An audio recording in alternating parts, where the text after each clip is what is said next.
늦은 저녁, 한규철 교수의 발해사 연구에 대한 열정은 계속되고 있었다. 발해사 분야의 최고 권위자로 바쁜 연구 일정에도 불구 그는 서울대 박물관을 찾았는데, 국내에서 유일하게 발해 유적을 전시하고 있는 서울대 박물관. 고고 역사실로 들어선 한규철 교수는 발해 유적 전시물들을 바라보며 민족 정기가 살아 숨쉬는 발해의 위상을 한껏 느끼고 있었다. 그 누가 발해를 당나라의 지방 정권이었다고 말하는가? 발해 건국의 자주성을 대변하듯 발해 유물을 통해 우리는 융성대국을 이룩했던 발해의 찬란한 문화와 웅훈한 기상을 느낄 수 있는데, 고구려를 계승한 동방의 강대국으로 장구한 역사기간 동안 독자적인 연호와 시호를 사용, 우리 민족의 우수성을 드높였던 왕조 발해. 발해가 연호라든지 시호라든지 나온 유물로 봐도 고구려를 계승하는 왕조고 또 자주적이었던 왕조다 하는 것은 확실하지 않은가 이렇게 생각이 돼요. 긍지를 가져도 될 만하다 이렇게 생각합니다. 특별한 강의, 역사 특강, 자주적인 주권 국가인 발해 왕조, 한규철 교수의 발해사 바로 알기 제3강에서 자세히 알아봅니다.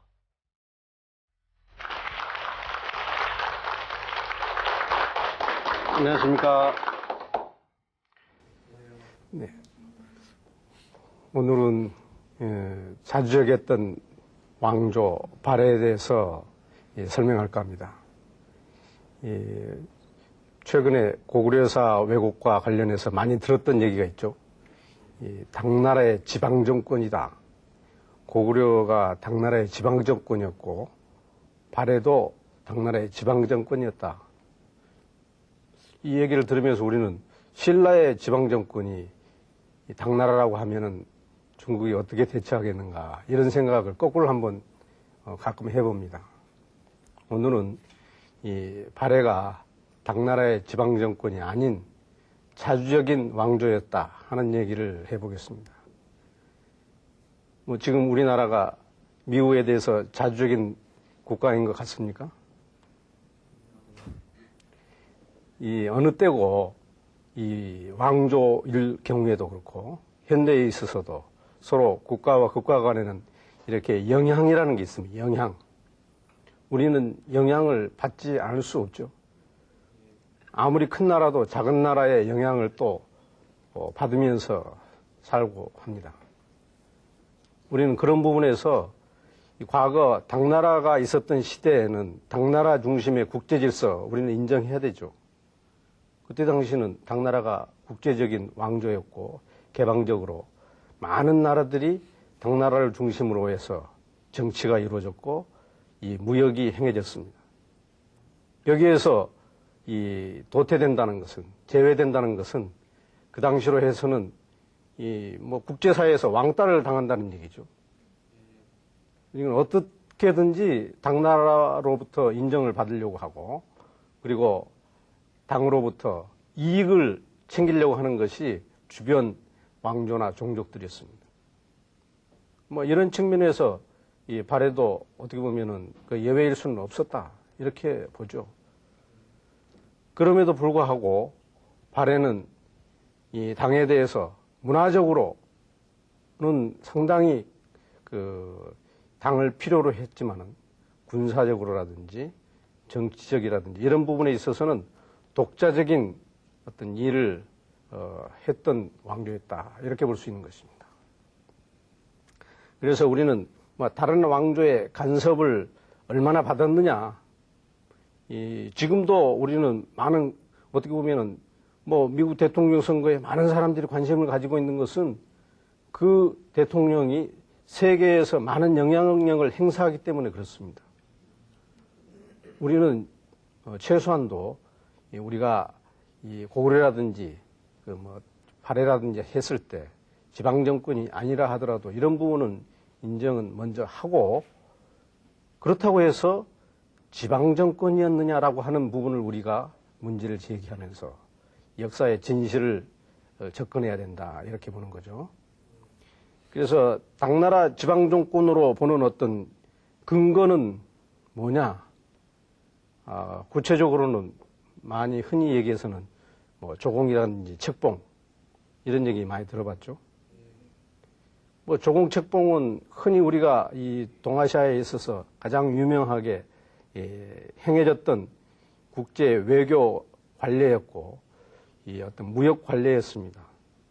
그럼에도 불구하고 이것을 근거로 해가지고 이 지방 정권이었다, 정치적으로, 경제적으로 어떤 속국이었다는 그런 식으로 논리를 전개하는 것은 우리가 역사를 진실대로 얘기하는 것이 아니라 왜곡된 것이다라고 얘기하는 거죠. 이걸 우리가 요즘에 뭐 역사 왜곡이다 이렇게 표현하는 겁니다. 있는 대로를 보여주지 않는 그런 부분을 왜곡이라고 하는 것이죠. 그래서 우리가 발해사를 바로 벌기 위해서는 이 당나라 중심의 역사관을 요즘식으로 얘기하면 중국 중심의 역사관을 이 발해 중심으로 또는 한국사 중심으로 한번 걸러볼 필요가 있다. 발해나 한국사 중심으로 걸러볼 때만이 이 발해사를 있는 그대로 복원하게 된다. 그런 얘기죠. 그래서 이 당나라 중심의 어떤 역사관에서 지방정권으로 보는 근거는 이 책봉이라든지 조공이라고 했습니다. 먼저 한번 이 지도를 한번 보겠습니다. 중국 학계에서 생각하고 있는 발해 왕조에 대한 생각이 그 중국의 발해국 사화라고 하는 책에서 나와 있는 내용이 있습니다. 여기에 이제 이 중국 학계에서는 발해를 발해 도독부다. 제가 보시면은 발해 도독부다. 이 책을 스캔한 것입니다만은 그 발해 도독부라고 했어요. 그래서 713년에 발해 도독부가 건설됐고 흑수 도독부는 726년에 두었다. 그래서 이 완전히 신라와 발해, 신라가 조그맣게 있죠. 근데 발해가 아닌 발해의 어떤 당과 같은 대등한 입장의 발해가 아닌 발해 도독부예요. 근데 실제 사료에는 발해 도독부라고 나와 있지 않습니다. 여기 한번 읽어볼까요? 예종 선천년간에 사신을 보내어 대조영을 자요의 대장군 발해 군왕으로 삼고 그가 거느리고 있는 지역을 호란주로 삼아서 호란주 도독을 겸임시켰다.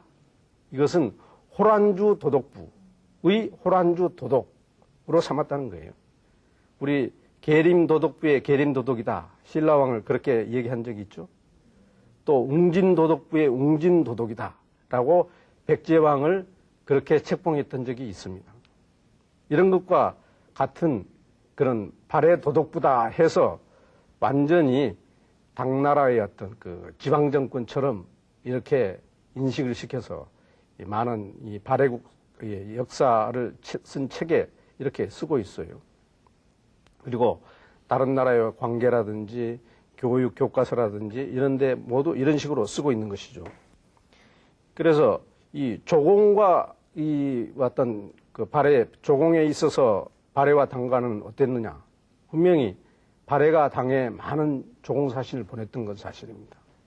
이걸 제가 따져보니까 이 후량과 후당 5대 식구 양당 진안주의 그 후당과 후량을 포함해가지고 약 100회, 100번을 보냈어요. 발해에서도, 이 당나라에. 그러면 당나라에서는 당나라에서는 발해를 안 보냈느냐? 당나라에서도 발해로 30여 회를 보냈었습니다. 이것은 그 조공사신이 왕래한 것을 어떻게 생각해야 되느냐 하는 부분을 어떤 정치적 예속관계 속에서 조공을 이해할 것인가 아니면은 경제적 관영무역이라고 하는 측면에서 이해할 것인가 하는 것은 이미 학계에서 우리 학계뿐만 아니라 동양학, 일본을 비롯해서 동양학을 하는 많은 사람들로부터는 그것이 오늘날의 정치적 예속관계에서 이루어지는 조공관계는 아니다. 왜 그런 거 아니? 조공을 하면은 저쪽에서는 계속 조공을 사신을 원해야 되고 그러는데 어떨 때는 3년에 한 번씩 오는 조공사신을 3년마다 오지 말아라. 6년 만에 오라. 이렇게 오히려 오지 말라고 그래요. 이런 것들은 오지 말라고 하는 이유가 뭐겠습니까? 와가지고 자기들에게 오히려 국가 재정이 문제가 생긴다는 거죠. 갈 때는 우리가 뭐 여기에 도산품이니 이쪽에서 나오는 물건, 발해에서 나오는 물건들 많이 가지고 가겠죠. 담비 가죽이라든지 이런 걸 가지고 가서 올 때는 더 많은 걸 가져온단 말이죠. 돈 액수로 쳐도 뭐 1,000만 원치 가져와 가지고 몇 천만 원치 내지는 수억 원어치를 가져온다고 하면은 그 당나라 왕조에 있어서 오히려 부담이 되는 거죠. 그래서 이제 발해가 일본과의 어떤 관계를 할 때도 이 발해가 굉장히 적극적이었습니다. 많이 간 나라가 조금 저자세 외교고 이 적게 간 나라가 고자세 외교다. 이것이 아니라 요즘식으로 얘기하면은 많이 가서 로비 활동하는 것, 이것은 오히려 적극적인 외교고 적극적인 어떤 무역 관행이라는 거죠. 그렇게 이해할 수 있는 부분이지 이것을 어떤 정치적인 예속 관계로 얘기를 해서 하는 것은 요즘에 이 조공 부분을 너무 지나치게 왜곡해서 보는 것이다. 우리는 그렇게 이해하고 있죠. 그래서 이 발해 이 어떤 무역이라든 이런 부분 말고도 문화적인 부분에서까지도 그렇게 얘기를 합니다. 그러면은 발해는 그럼 과연 어떤 왕조였는가 하는 부분을 한번 우리가 그때 당시 구체적인 역사적 사실을 두고서 한번 보겠습니다. 발해는 이 황제의 국가였습니다. 황제의 국가였다는 얘기가 우선 광개토왕 비문을 한번 보면은 광개토왕도 이 천재의 국가였었다 하는 말 있었죠. 광개토왕도. 그래서 천재지의 아들이다. 천송국이라고 광개토왕도 얘기를 했습니다. 광개토왕도 천재의 아들이다. 이렇게 얘기를 해서 광개토왕이 천송국으로 자처하면서 했는데 어떻게 그 당나라의 지방정권이냐 하는 얘기를 많이 하듯이 이 발해도 스스로 황제 국가임을 자칭했다는 걸 알 수 있습니다. 거기에 이 발해 이 문왕의 둘째 딸과 넷째 딸이 정예공주묘와 정효공주묘가 있습니다. 이 사람 공주들의 그 무덤에서 나온 것을 보면은 황상이라는 말을 쓰고 있어요. 황상. 그래서 정효공주묘지가 좀 더 분명하게 있고 정예공주묘는 잘 나와 있지 않지만은 정효공주묘의 어떤 묘지명을 보고서 따져보니까는 이 황자 다음에 상이다 하는 거죠. 그래서 정효공주묘에는 황상은 조회마저 정지하고 몹시 비통해 하시며 침식을 잃고 춤과 노래를 중지시켰다. 조상을 치르는 의식은 관부에 명령하여 빈틈없이 마련하였다. 이렇게 얘기를 하고 있습니다. 그래서 이 국가에서 황상이라고 해서 지금 이제 요즘 텔레비 사극 같은 데 보면 혹시 왕을 뭐라고 부르던가요?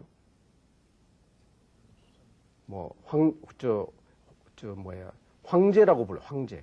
요즘에 사극에서는 많이 황제라고들 해요. 고려 왕도 황제라고도 부르고. 그래서 발해도 황실로 얘기하고 황제국이라고 요즘에는 많이 서술을 하고 있습니다. 이런 기록에 근거해서 그런다는 거죠. 그래서 이 황제를 자청하고 이 고구려와 같이 어떤 천재의 아들라고 했던 발해였었다. 이 백두산을 중심으로 해가지고 이 어떤 천성국을 자처하는 고구려와 발해가 어떤 명분적으로 스스로가 당나라의 지방정권이다. 이 당나라로 얘기하면 황제는 어떤 천재의 아들입니다. 천재의 아들로서 스스로가 이 하늘에서 천명을 받아서 나온 그 왕이다라고 얘기한 거거든요. 이러한 똑같은 의식을 발해도 가지고 있었다. 그런 얘기입니다. 그 다음에는 이 발해가 이 다른 어떤 한국사의 다른 왕조보다도 더 많이 자기 연호를 쓰고 있었어요. 자기 연호. 지금 우리는 어디 연호를 쓰고 있습니까? 연호가 뭡니까? 지금 우리가 서기 2004년이라고 그러죠. 서기 2004년 이렇게 부르는 것을 이 연호라고 그래요. 연호. 이 일본에서는 헤이세이 연호라는 것도 따로 쓰고 있어요. 서력기원을 쓰지 않고 헤이세이. 그러니까 헤이세이 천황이 즉위한 것을 기준으로 해가지고 우리나라도 서력기원이 아닌 서기 2004년이 아닌 뭐 단기도 있죠. BC 2333년을 기준으로 해서 단기도 있죠. 또 뭐 이 불교에서는 불기를 따로 쓰기도 하고 각각 자기들의 어떤 그 연호를 세우는 방법이 조금씩 달라요. 이건 자기들 나름대로 이 주관을 가지고 자주적인 입장에서 쓰는 거 아닙니까? 북한에서는 주체라는 연호를 쓰고 있어요. 주체. 서력기원을 쓰면서 단기는 안 쓰고 주체라는 연호를 같이 쓰고 있어요. 뭐 김일성의 탄생일을 기준으로 해서 그렇게 하고 있고, 대만에서는 민국, 중화민국을 중심으로 해서 이 신해혁명을 기준으로 해가지고 민국 몇 년이다. 우리나라도 상해 임시정부를 중심으로 해가지고 민국 몇 년이다. 이렇게 쓰자고 하는 사람이 있습니다. 이거 전부 제가 연호를 다 얘기했던 이 연호는 뭡니까? 자기 정권 내지는 그 역사가 가지고 있는 어떤 정체성, 정통성, 흐름 이런 것을 연호로서 얘기하려고 하는 부분이라는 얘기죠. 그러면은 이 발해는 과연 어땠느냐 하는 거죠. 제가 이 발해를 얘기하기 전에 다른 것을 한번 보겠습니다. 이게 갑자기 발해사 시간에 이 조선 추구기가 나왔어요. 응? 조선 추구기가 갑자기 이 화면에 뜨는데 이건 내가 실수가 아니라 일부러 이 준비를 했습니다. 이 청나라 연호가 걸륭 경인 5월이다 하는 말이 있죠. 이 걸륭 경인 5월에 세웠다 하는 말이 있습니다. 이거 그런데 추구기는 누가 발명한 겁니까? 어느 나라에서? 조선에서 발명한 거예요. 이건 세종임금 때 발명된 겁니다. 그래서 세계 최초의 것으로 우리가 자랑하고 있습니다. 그런데 엉뚱하게 그게 아니다. 중국에서는 이게 중국에서 발명한 거라고 주장하고 있거든요. 그 이유가 뭐냐? 바로 연호를 중국 청나라 연호로 쓰고 있기 때문에 그렇다는 거예요. 그러니까 유럽에서 1639년에 로마에서 나왔지 않습니까? 추구기가. 그거보다 1442년이니까는 200년 가까이 앞섰지 않습니까? 그러니까 프랑스 파리에서도 1658년, 뭐 1677년, 17세기에 나와 있는데 우리는 15세기에 이미 추구기가 나왔어요. 그런데 거기에 연호를 중국 연호를 썼다고 해가지고 저게 중국의 발명품이다. 그렇게 얘기한다고 하면은 조선시대 공무원들 발령장이라고 할 수 있는 교지라고 있어요. 교지. 거기에는 다 중국 연호로 씁니다. 그럼 다 중국 사람들의 어떤 그 공무원 발령장이 되는 거예요. 이것은 사실과 다르다는 거죠. 우리가 서력기원을 쓰고 있는 것, 이것은 예수 탄생을 기준으로 해가지고 서력기원을 세계 보편적인 입장에서 쓰고 있는 거죠. 그 당시 동아시아에 있어서는 나름대로 중국 연호를 쓰는 것을 자주성의 어떤 그 생각을 넘어서 그때 당시 동아시아의 보편적 연호 개념에서 사용했다. 이렇게 볼 수 있는 거예요. 그래서 연호만 가지고 이 판단하는 것은 좀 무리다. 그럼에도 불구하고 이 발해를 제외한 한국사 왕조들이 연호를 사용한 예들이 많이 있었습니다. 그래도 중국 당나라 연호보다도 이 우리 고구려 백제 신라 연호를 썼는 것이 보다도 좀 자주적이다. 이렇게 평가할 수 있는 것은 사실이지 않습니까? 이래 봤을 때 고구려 광개토항비에 있는 영락 연호가 유명하지 않습니까? 고태양비에. 그 다음에 신라에서도 건원이라는 연호를 썼습니다. 그 건원이라는 것은 한무제가 썼던 것이기도 하지만은 우리가 한무제 때 쓰던 연호 이름은 같지만은 그때 시대에 똑같이 쓰던 것이 아닙니다. 버풍왕 때, 신라 또 진흥왕 때 많이 썼죠. 이 연호를 이렇게 바꿀 때는 나름대로 왕조가 이 어떤 보면 어떤 개혁을 단행했다든지 왕조가 어떤 변화를 이루려고 할 때 연호를 한 번씩 바꿉니다. 그러니까 우리의 어떤 왕조 교체와 버금가는 지배층의 어떤 세력 교체가 있을 때라든지 이럴 때 연호를 한 번씩 바꾸거든요. 이 버풍왕과 이 진흥왕 때 썼다라고 하는 것. 이 진흥왕 때는 뭐 순수비라든지 이런 걸 많이 세웠고 이 진흥왕 때에 있어는 중고기라고 그러는데 신라 중고기 통일 이전입니다. 그래서 불교가 아주 성했던 시기입니다. 불교가 아주 성했던 시기예요. 우리가 통일하고 신라가 삼국을 통일하고 난 이후에는 오히려 그 자주적인 연호를 쓰지 않아요. 중국 연호를 많이 썼고 그 다음에 신라에서도 이제 선덕여왕 때, 그리고 후삼국 시대 궁예에 있어서도 그 무태와 성책이라고 하는 연호를 사용합니다. 태봉에 있어도 수동만세, 궁예 때 쓰고 있어요. 고려시대에 이 천수라는 연호를 쓰고 있습니다. 광덕에, 이 광덕이라는 연호, 광종 때도. 조선시대, 고종 때, 조선시대에는 보면 고종 때에 비로소 연호를 사용했다 하는 걸 보면은 오히려 고구려라든지 발해 때보다도 더 정치적으로 어떤 예속력이 더 강했었다라고도 볼 수 있습니다. 그래서 중국에서는 조선을 속국열전에다 쓰고 있어요. 속국열전에다. 그 정도로 하는데 이것만 하면 전부 20건 아닙니까? 그런데 한번 봅시다. 발해 왕조를 보니까 15대 왕조가 있었는데 이 연호를 잘 모르는 왕이 12대, 13, 14, 15대 왕들은 시호도 잘 몰라요. 시호라는 것은 왕이 죽고 난 이후에 쓰는 이름, 왕 이름을 시호라고 그럽니다. 그러니까는 대건왕이라고 하는 사람이 이름이고 그 앞에 시호를 만들면 뭐 따로 있었을 거예요. 근데 발해는 잘 모르는 이유가 기록이 없기 때문이라고 그랬죠. 그런데 우리가 대전제는 뭐입니까? 기록이 없다고 해서 역사가 없었던 것은 아니다. 우리는 그런 부분을 항상 우리 마음속에 두고서 지금 발해사를 하고 있습니다. 그래서 이 고왕 하면은 대조영이죠, 고왕. 대조영. 대조영이 고왕이에요, 고왕. 이 고왕이 시호인 거죠. 그래서 천통이라고 하는 연호를 사용했다. 천통이라고 하는 것이 조금 믿음직한 기록은 아니라고 얘기하는 사람도 있습니다. 그렇지만은 이 연호를 이렇게 아까 우리가 조선시대라든지 신라, 고구려, 백제 다 합혀봐야 20개의 연호밖에 없었지 않습니까? 그런데 발해는 15개 중에서 확실한 것만 해도 11개에 해당된단 말이죠. 그러니까는 이 연호를 사용했다는 것만으로도 발해는 굉장히 자주적인 왕조였었다 하는 것을 우리는 확실하게 증거할 수 있다. 그런 얘기죠. 발해가 당나라의 지방정권이었다고 하면은 당나라 연호를 바로 쓰지 발해가 구차스럽게 연호를 따로 만들어가지고 쓰겠습니까? 이런 부분이 기록에 또 한번 다시 확인할 수가 있습니다. 이 발해의 시호와 연호 사용에 관한 중국 신당서 기록을 쭉 한번 보겠습니다. 신당서 기록을 보면은 현종 개원 7년에 조용히 죽으니, 대조용이 죽었다 그런 얘기예요. 조용히 죽으니 그 나라에서 사사로이 시호를 고왕이라 하였다. 사사로이 그래서 사사로이. 이 사사로이 했다는 시호를 정했다는 것은 고왕이라고 했다는 것은 누구한테 물어보지 않았다는 거예요. 당나라에 묻지 않고 발해에서 멋대로 이렇게 시호를 썼다는 그런 얘기예요.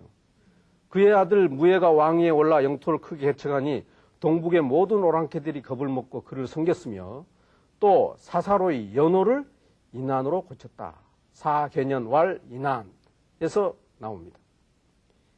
이것은 신당서 기록은 중국에서 나온 역사책 기록이에요. 그러니까는 이 사사로이 했다는 말을 이렇게 사자를 쓰고 있습니다. 사자를. 그리고 또 이 무예가 죽자 그 나라에서 사사로이 시호를 무왕이라고 했다. 또 그 뒤에 흠무가 죽으니 사사로이 시호를 문왕이라 하였다든지. 이렇게 아들 괭림은 일찍 죽고 이런 식으로 해서 그때 당시 이 시호와 연호, 왕이 죽고 난 이후에 쓰는 왕의 이름, 그러니까는 이 왕이 돌아가시고 난 이후에 무왕이라든지 문왕이라든지 하는 말이 생기는 겁니다. 그런가 하면은 이 책봉에 대해서 다시 한번 얘기를 해본다면은 이 책봉이라고 하는 것, 아까 호란주 도독부, 호란주 도독이라고 책봉을 했다는 거예요. 호란주 도독이라고. 그리고 또 이 왕들에게는 좌요의 대장군이니 이런 식으로도 하고 그럽니다. 이렇게 이 책봉을 내리는 부분은 어떤 의미를 가지고 있느냐. 심지어는 대조영이 신라로부터 제5품 대하찬의 벼슬을 받은 적도 있어요. 대조영이. 이 발해가 건국하는 과정에서 신라로부터 제5품 대하찬의 벼슬을 받았다는 기록이 나오거든요.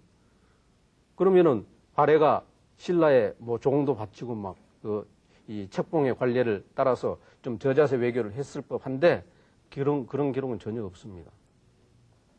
이 책봉을 받았던 이런 부분은 대통령 취임식에 우리나라 대통령 취임식에 미국 대사가 참석하지 않으면 좀 이상하지 않겠어요? 필리핀에서 어느 대통령 취임식에 미국 대사가 참석하지 않아가지고 그 대통령직을 수행하지 못하고 물러났어요. 아키노하고 마르코스 대통령 두 사람이 대통령 취임식을 같이 했던 적이 있습니다. 이와 같이 이 외부에서도 어떤 미국이라고 하는 강력한 국가에서 인정을 해줘야 어떻게 보면은 그 나라의 어떤 정통성이고 그 정권의 정통성이 확립되는 거죠. 동아시아의 당나라가 중심이었던 그 당시에는 당나라로부터 책봉을 받는 것은 그 왕조의 정통성을 확보하는 것이었습니다. 지금에도 우리는 이런 부분은 다른 북한에서도 지금도 이 미국과 수교하려고 애를 쓰고 있죠.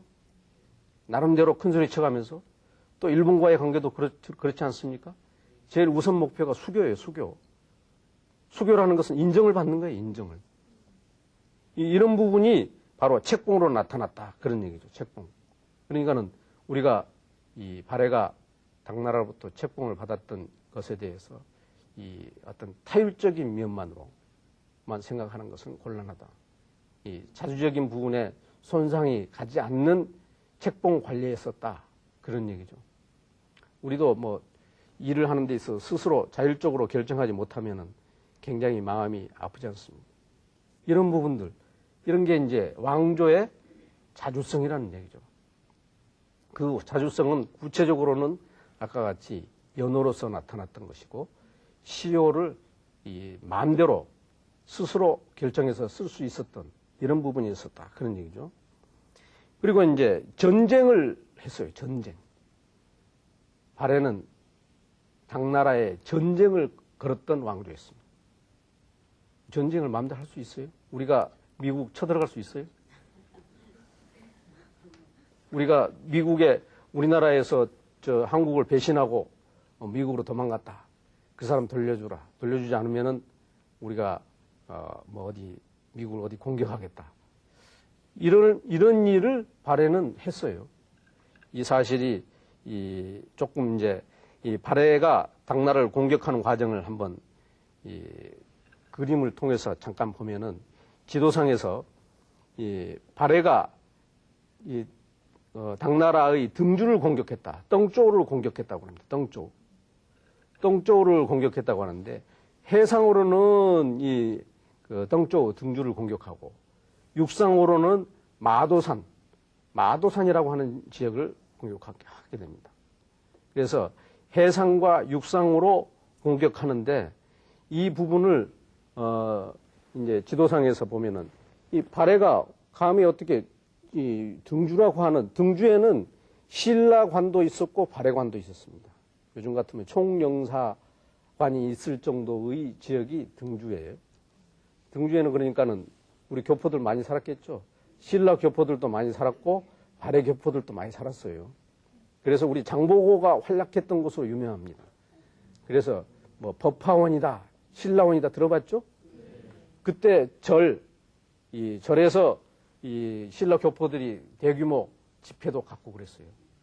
요즘에 미국 LA에 가서 한국인들이 교회에서 많이 모이고 하는 것과 마찬가지 현상이 바로 등주가 그랬던 것이에요. 그런데 그 등주에는 발해관도 있었습니다. 근데 이 발해관이 있는 등주를 공격한 거예요. 해상 쪽으로는. 그런가 하면은 마도산을 공격했어요. 이렇게 공격할 수 있었다는 것은 발해가 어떻게 보면은 세력으로 얘기한다고 하면은 이 요동지방을 차지하지 않고는 공격하기가 어렵지 않겠습니까? 뭐 육로로도 공격하고 해로로도 이렇게 공격할 수 있는 발해였었다. 이건 어떻게 보면은 이제 고구려 시대에도 그 당이라든지 서한병 공격이라 이런 얘기가 있습니다. 그렇지만은 왕실에서 반대 논의가 있어가지고 당나라에 그것이 전달이 됩니다. 이런 것을 한번 구체적으로 한번 볼까요? 공격 연표를 따로 작성해 봤습니다. 719년에 이제 고왕 대조영이 사망하고 아들 대무예가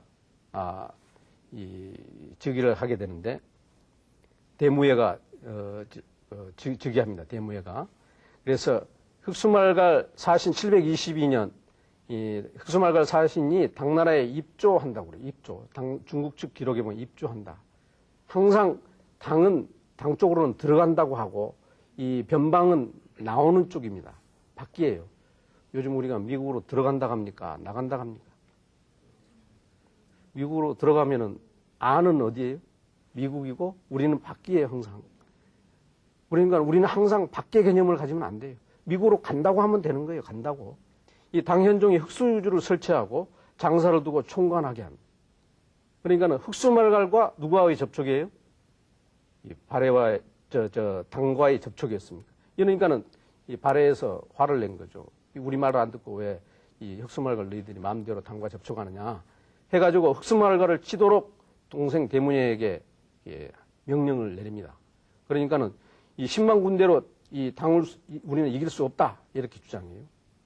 10만 군대는 안 된다. 10만 군대 우리 고구려도 이 당나라한테 망했고 그런데 이 우리 10만 군대 뭐 만 배나 되는 당나라를 어떻게 우리가 이길 수 있느냐라고 조정해서 형님이 하는 것을 극구 반대합니다. 이 자기 동생은 당나라 유학 갔던 경험이 있거든요.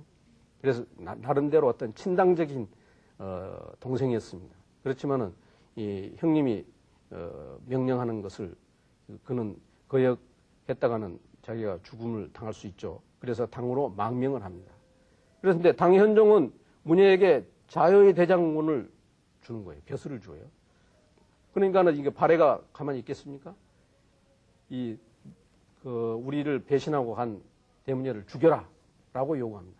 죽일 것을 요구합니다. 그러니까 안 죽이고 안서 쪽으로 보냈다고 거짓으로 해부를 해요. 우리 그러면 안서로 저 멀리 보내버렸다. 귀양 보냈다. 죽이지는 못하고 어떻게 사람을 죽일 수 있느냐. 그런데 이 거짓으로 이 발해에다가 통보한 것이 자체의 어떤 기밀 누설로 인해 가지고 발해에 알려집니다. 이래서 또 다시 이제 이 당으로부터 첩보를 받은 발해가 죽일 것을 또 요구하는 거예요. 그러니까 왕실은 당나라 왕실은 이 누설자들을 좌천시키는 거예요. 그럼 이런 어떤 그 분위기를 보면은 뭐예요? 발해하고 당나라가 어떤 관계입니까? 당나라가 발해를 마음대로 할 수 있는 왕실이었습니까? 왕실 마음대로 할 수 없었던 분위기예요. 여기에 이제 732년 유년 발해가 장문윤을 당나라 등주를 공격하게 합니다. 아까 등주를 공격하게 하는 거예요. 왜 하필이면 등주였겠는가 하는 부분은 조금 우리가 생각을 해봐야 되는 부분이죠. 거기에 뭐 신라관도 있었고 발해관도 있었고 이 교포들이 많이 사는 곳인데 이 신라와 발해가 상당히 대결 관계가 있었어요. 나중에 또 생각하겠지만은 이 발해하고 당나라하고 전쟁하고 나면은 발해하고 당나라가 사이가 더 나빠야 되잖아요. 근데 발해하고 당나라는 옛날처럼 되고 발해하고 신라하고 사이가 더 나빠져요. 뭐 요즘하고 좀 비슷한 부분도 있죠. 하여튼 이 발해가 장문윤을 당나라 등주를 공격하고 하면서 이 당나라에서 신라에 요청합니다. 우리가 이 발해에서 당나라 우리를 치려고 하는데 가만히 있어도 되겠느냐 하는 식이죠. 그러니까는 신라에서 당나라 유학했던 분들은 가가지고 이 발해에 대해서 흉악한 오랑캐니 뭐 올빼미 같다든지 하면서 내가 앞장서서 발해를 치겠다고 막 나오고 그럽니다. 그때 당시 신라 지성들이 이 당나라에서 당현종한테 그런 식으로 건의를 하고 그랬던 거예요. 이런 식으로 해서 이 발해가 당나라를 공격하게 된 사정이 있었다. 그런 얘기죠.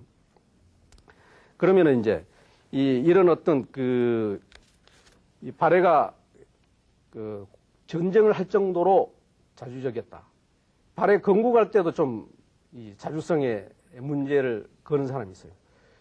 발해가 건국할 때 이진충이 반란이 696년에 일어납니다. 네, 저 밑줄을 쳐놨는데요. 698년에 발해가 건국이 되죠. 그러면 거란의 이진충이라고 하는 사람이 반란을 일으키지 않았으면은 발해가 건국이 안 됐겠습니까? 우리 이 근대사에서도 고종의 인산이를 계기로 해서 3.1운동이 일어났다는 말 혹시 들어봤을 겁니다. 그러면 고종이 죽지 않았으면은 3.1운동이 안 일어났을까요? 이제 이런 게 역사를 타율적으로 생각하는, 자율적으로 생각하는 부분이죠. 무엇을 이용하는 것하고 여기에서 전적으로 이인충의 반란 때문에 발해가 건국됐다든지 고종의 죽음 때문에 3.1운동이 일어났다. 이런 식으로 얘기하는 것은 역사를 전체적으로 다 보지 못하는 거다. 그런 얘기. 이인충이 반란을 일으켰어도 고구려 유민들이 요동지방을 중심으로 해서 전반적으로 이렇게 흩어져서 이 부흥운동을 펼치지 않았다면은 그 힘이 없었다고 하면은 발해는 건국할 수 없었어요. 근데 이런 것만 가지고 전적으로 이 발해의 어떤 그 자주성을 훼손하는 얘기를 하는 것은 문제가 있다는 얘기죠. 그런가 하면은 그 발해가 건국할 때 어떤 자주적인 이런 부분 말고 국호 사용에 있어서 국호 사용도 한번 얘기를 했던 적이 있습니다. 발해가 처음에 나라를 세우고 처음에는 진이라고 그랬어요. 진이라고 그랬습니다. 그 진이라고 해야 우리 지난번에 질문했던 대진국이라고 하는 말이 그래서 나온 거예요. 대진국이. 그래서 나보고 왜 발해라고 하느냐, 대진국이라고 해야지 해서 내 홈페이지에 들어와서 나를 막 욕하는 사람도 있었습니다. 그 발해라고 하는 이름은 이 당나라에서 준 이름인데 어떻게 그 당나라에서 준 국호를 발해라고 그대로 쓰고 있느냐. 그런데 사료에 발해라고 나와 있거든요. 뭐 당나라에서 줬다 하더라도 발해는 발해거든요. 이걸 내 이름이 한규철입니다. 한자로 써놓으면 내가 중국 사람인지 한국 사람인지 압니까? 내 국제적인 사인은 한글로 쓰는 게 내 국제적인 사인이에요. 한자로 쓰면은 잘 몰라요. 그렇다 하더라도 내가 중국에 있는 한가하고 이렇게 같은 피를 나누는지는 잘 모릅니다. 여러분들도 마찬가지예요. 우리 이름 속에 가지고 있는 어떤 중국 중심적 문화가 조금 있는 겁니다. 이 발해라는 국호가 마찬가지로 중국에서 주지 않았다고 분명히 얘기할 수 있어요. 이로부터 비로소 말가래라는 이름을 버리고 오로지 발해로만 불렀다 하는 얘기가 있어요. 이것은 처음에는 진이라고 하다가 어느 때 발해라고 이름을 고쳤어요. 그런데 당나라에서는 계속 뭐라고 불렀다고요? 말갈이라고만 계속 불렀어요. 말갈이라고만. 말갈은 존칭이 아닌 비칭이에요. 낮춰서 부르는 거예요.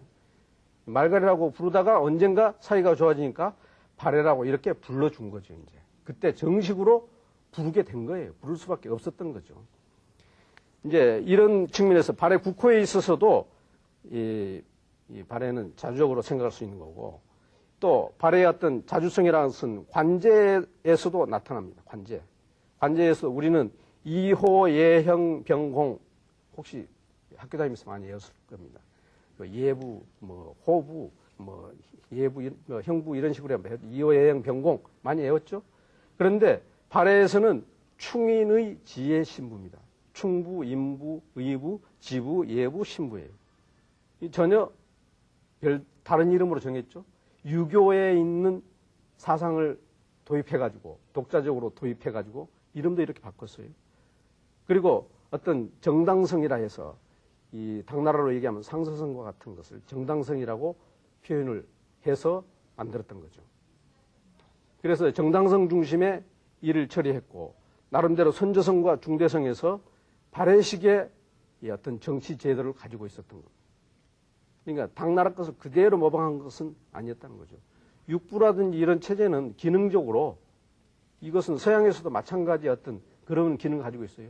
육법이라고 하는 것은 꼭 당나라의 어떤 그 육법, 이런 어떤 그 육전조례라든지 이런 것만 가지고 얘기하는 게 아니고, 어떤 로마법에 있어서도 6가지 법을 통해 가지고 법은 이루어지는 거죠. 체계적으로. 기능적으로 그렇게 나눌 수밖에 없습니다. 그래서 이 발해에서는 이름을 이호, 예형, 병공 이런 식으로 쓰지 않고 충인의 지혜 신부로 사용했다. 이런 것들도 나름대로 어떤 이 자주성을 얘기하는 것이다. 그런 얘기죠. 그리고 이제 문화적으로도 그들은 자주적인 측면이 있었다. 이렇게 주장하는데, 당나라에서, 중국에서 주장하기는 문화적으로 한자로 썼지 않느냐. 심지어는 중국어까지 썼다고 그래요. 중국어까지. 그러면서 자주성이 없었다고 얘기해요. 모든 것을 중국에서 이 복사해온 왔다 그런 얘기예요. 그러니까 이런 부분은 상당히 문제가 있다 그런 얘기죠. 한자를 썼다고 지방정권입니까? 신라에서 뭘 썼어요? 신라에서 이두를 썼죠. 신라에서 이두를 썼어요. 신라에서 이두를 쓰고 거기에다가 우리가 보면은 한자를 우리가 빌려가지고 쓴 거죠. 근데 발해에도 문자가 있습니다. 문자 기하고 좀 나옵니다. 우리나라에 지금 이 한글이 있고 우리가 우리 말을 쓰기 때문에 우리가 얼마나 큰 자주성을 가지고 있는가 하는 것을 우리가 새삼 느끼죠. 어느 중국인이 부산에 와가지고 제가 안내할 기회가 있었는데 이 간판들이 전부 한글이고 영어로 쓴 거라 영어를 이제 한글식으로 해가지고 풀어서 썼지 않습니까? 일본에 있다가 여기 오니까 도대체 여기는 완전히 다른 나라다 이렇게 얘기를 하더라고요. 완전히 다른 나라다. 어떻게 여기 이렇게 한자가 없느냐? 우리가 명함을 줄 때는 가끔 한자 이 명함을 주지 않습니까? 그 명함에는 이 중국인인지 한국인인지 잘 몰라요. 그래서 저는 명함에다가 한글로 반드시 내 이름을 쓰고 한자를 밑에다 조그맣게 쓰고 영어도 씁니다. 영어도 쓰고. 그래가지고 한글이 저 명함에 하나도 없으면 안 되죠. 근데 이 중국에서 이 지금 연구한 학자들이 발해는 오로지 한자를 썼고 중국어까지 썼다. 이렇게 얘기를 하고 있어요. 중국어까지. 중국어로 쓰는 것은 문자만 있다고 해서 중국어를 썼다고 얘기할 수 있습니까? 요즘에 몽고는 무슨 문자를 많이 써요? 문자는. 그래서 외몽고는 문자를. 자기들 문자가 있음에도 불구하고 러시아 문자를 씁니다. 러시아 문자. 그러니까는 지금 뭐 이 대개 영어 문자 가지고 많은 얘기를 다른 문자들로 많이 하고 있죠. 이렇게 문화적인 측면에서도 발해는 자주성을 지켜왔다 그런 얘기입니다. 좀 오늘 얘기가 여러분들에게 어떨지 모르겠습니다만 질문 있으면 좀 질문을 하십시오. 교수님 말씀 잘 들었습니다. 그러면 발해가 당나라를 공격하였을 때 신라와 일본은 어떠한 대처를 하였는지요? 예, 이 당나라가 이제 발해가 당나라를 치게 되니까 일본은 좀 멀리 떨어져 있죠. 일본은 멀리 떨어져 있어서 거기에 어떤 국제전에 그렇게 크게 개입할 분위기는 아니었었던 거고 신라가 가장 관계가 많이 있습니다. 이 신라는 어떻든지 간에 아까 이 얘기를 조금 했지만은 유학생들을 포함해 가지고 당나라에서는 외국인들을 위한 특별한 과거 시험도 있었고 그랬습니다. 뭐 이런 것처럼 거기에서 어떻게든지 이 당을 도와가지고 발해를 물리치기 위해서 노력을 합니다. 그래서 이 원인이라고 하는 일본의 원인이라고 하는 사람이 입당구법 순례기라고 하는 기행문이 있어요. 거기에 보면은 신라인들이 음력 8월 15일 추석날이라고 지금 생각하는 그날 되면은 3일 동안이나 주야로 가무 행사를 한다는 그런 기록이 나와요. 아마 나는 그렇게 생각해요. 이 신라와 발해가 싸웠던 날을 기념해서 그 원인이라고 하는 사람이 그때 왜 신라 사람들한테 물어봤대요. 왜 신라 사람 당신들 이렇게 3일 동안이나 그러냐 하니까는 발해하고 싸워가지고 우리가 이겨서 그날을 기념해서 3일 동안이나 이 페스티벌 벌인다 그런 얘기였어요. 저는 그때 당시 신라와 발해가 싸웠던 것이 아니고 고구려와 싸웠던 게 아닌가도 생각이 되면서도 분명히 이렇게 이 발해와 신라는 대결적인 관계를 가지고 있었습니다. 조금 다른 질문 하나 또 받겠습니다. 예. 오늘 선생님 말씀 참 유익했습니다. 발해가 자주적인 왕조라고 말씀하셨는데 당나라 이외에 다른 나라와의 관계는 어땠습니까? 예, 이 신라는 이 무력적 대결 관계가 이제 컸고 그런 부분에서 어떤 처음에는 대하천의 빚을 받았다고 그랬죠. 신라로부터. 그렇지만 종용했던 기록은 없습니다. 그런데 이제 일본과의 무역 관계가 있어요. 일본에 이른바 조공사신이라고 하는 사신들이 많이 갔습니다. 34차례 가고 일본에서 또 14차례가 오고 그래서 일본 학계에서는 요즘에는 그렇게까지는 안 하는데 전에는 이 발해가 일본에 조공을 바쳤다 해서 일본과 발해의 어떤 수직적 관계로 얘기를 했던 적이 있습니다. 그래서 최근에는 이제 그런 부분이 무역 관계, 경제적인 측면으로 많이 얘기하지만 완전히 그렇게까지 되는 것은 아니고 지금도 어떻게 보면은 발해와 일본과의 관계에서는 이 일본 중심의 수직적인 어떤 외교 관계가 있었던 걸로 해석하는 경우도 있습니다. 요즘에는 일본에서는 환일본해권이라 해가지고 많은 발해 연구가 지속되고 있습니다. 대답이 됐습니까? 네, 오늘은 이 자주적이었던 발해 왕조에 대해서 얘기를 했습니다.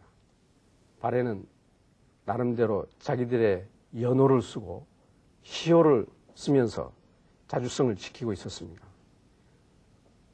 요즘에 그 중국 학계에서 이 당나라의 지방정권이다라고 하는 것은 그 어떤 연호를 쓴다든지 시호 쓰는 것 이것만으로도 얘기할 수 있습니다. 그리고 이 전쟁을 일으켰던 당을 쳤던 왕조였던 것입니다. 그것도 공개적으로 이런 부분을 가지고 이 발해에 대해서 자주성이 어떤 부족했던 그런 왕조로 얘기하는 것은 이 문제가 있는 거죠. 우리는 이 고구려와 마찬가지로 발해도 오히려 발해는 더욱더 이 자주적인 왕조였다 하는 것을 오늘 여러분 다시 한번 마음에 새기길 바랍니다. 감사합니다.